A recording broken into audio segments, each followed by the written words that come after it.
Alors bonjour, je suis Mélanie Thériault, enseignante au premier cycle à l'école Les Bocages, à la commission scolaire des découvreurs. J'ai vécu l'activité « On n'a pas allumé la télé ».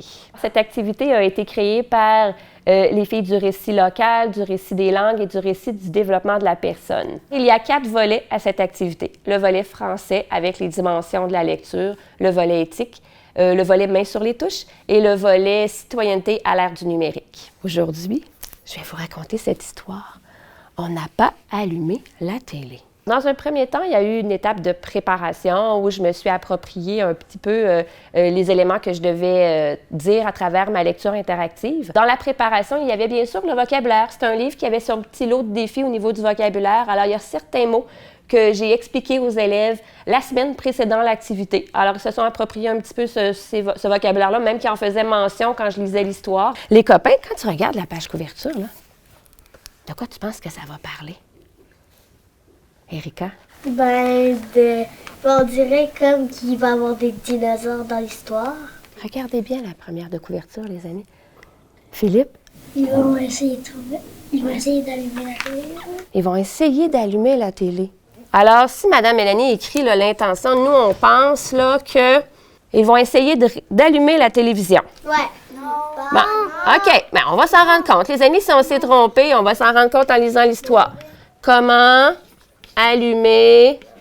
Hey, moi, je pensais savoir comment allumer une télévision. Mais moi aussi, là. Mes élèves m'ont bien fait rire avec leur intention de lecture. Hein? On voulait apprendre comment allumer une télévision, alors c'était assez loufoque comme intention. C'était important pour moi de ramener assez rapidement dans l'histoire, de rappeler notre intention, puis de dire, OK, ça se peut qu'on se soit trompé sur notre intention. Hein? Au départ, avec la première de couverture, la quatrième de couverture, on avait émis des hypothèses. Alors, ils se sont rendus compte rapidement que on ne lisait pas le livre pour apprendre à découvrir comment allumer une télévision, mais plutôt comment l'éteindre et s'occuper à autre chose. On commence, on y va. Regarde bien, les images sont très, très, très parlantes dans cette histoire-là. Hein, l'illustratrice a fait un très beau travail. Aujourd'hui, on n'a pas pu regarder la télé. Pour être sûr de viser puis d'atteindre mes objectifs, alors j'avais préparé les post-it un peu partout dans mon histoire. Sur ces post-it-là, j'avais des questions que je devais poser aux élèves, alors des petits rappels, ainsi que des petits pictogrammes qui m'indiquaient si c'était une question à dimension éthique et culture religieuse ou en lien avec le français. Fait que c'est un petit rappel pour m'assurer là, que les élèves allaient parler, allaient dire ce que je voulais entendre finalement. On dirait plus qu'ils sont dans leur imagination. Qu'est-ce que tu veux dire, Erika? On dirait qu'ils sont dans leur tête puis qu'ils s'imaginent. On dirait pas que c'est la vraie vie. Alors, Erika, j'aime ça ce que tu me dis. Tu dis qu'on dirait qu'ils sont dans leur imagination. Ouais. Ce que j'aime beaucoup de la lecture interactive, c'est qu'on a un objectif en tête.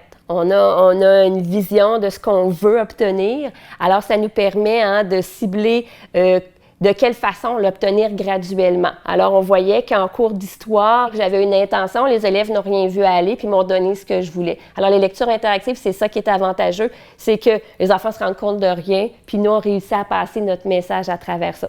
Est-ce que jusqu'à maintenant, on a appris comment allumer une télévision? Non. Ah, on s'est un peu trompé sur notre intention de lecture. Hein? Jusqu'à maintenant, tu penses que c'est quoi l'intention de lecture alors? Oui, Philippe? Qui font d'autres choses qu'écouter la télé. Qui font d'autres choses qu'écouter la télé. Toi, Ewen? Qui nous donnent beaucoup d'idées. Qui nous donnent beaucoup d'idées. On peut jouer au même jeu qu'eux. On pourrait jouer au même jeu. Hey, wow, vous avez plein de belles remarques, les copains. Au moment de la lecture, j'ai pas senti que je devais tirer les verres du nez, là, à savoir si je devais faire la morale par rapport à ça. Je pense que c'est vraiment venu d'eux. Hein? Ils nous ont vraiment parlé des petits moments qu'ils aiment vivre avec leur famille, puis ils se sont rendus compte que c'était naturel, c'était ça, la vie. C'était pas juste d'être sur sa tablette ou sur la télévision, qu'il y avait plein de choses qu'on pouvait vivre. Puis il y en a même qui l'ont dit, moi, c'est le petit confort familial.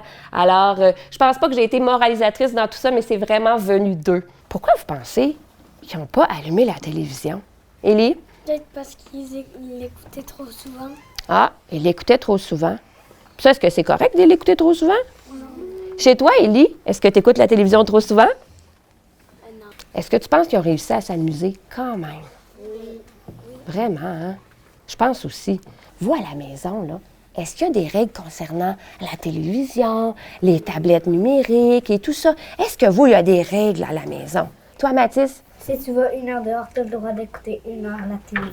Ah, OK. 1 heure à l'extérieur, 1 heure la télévision. Les élèves ont quand même retiré aussi des avantages aux technologies, puis ça leur donne des idées d'activités. Hein. Certains ont nommé des émissions de télévision qui leur ont donné le goût de faire de la slime, par exemple, de la glu. Ils se sont rendus compte qu'il fallait juste un bon dosage. De là, quand on a parlé des règles que les parents peuvent instaurer, on s'est rendu compte que c'était bien qu'il y ait des règles parce que, justement, pour vivre autre chose que d'être connecté. Là.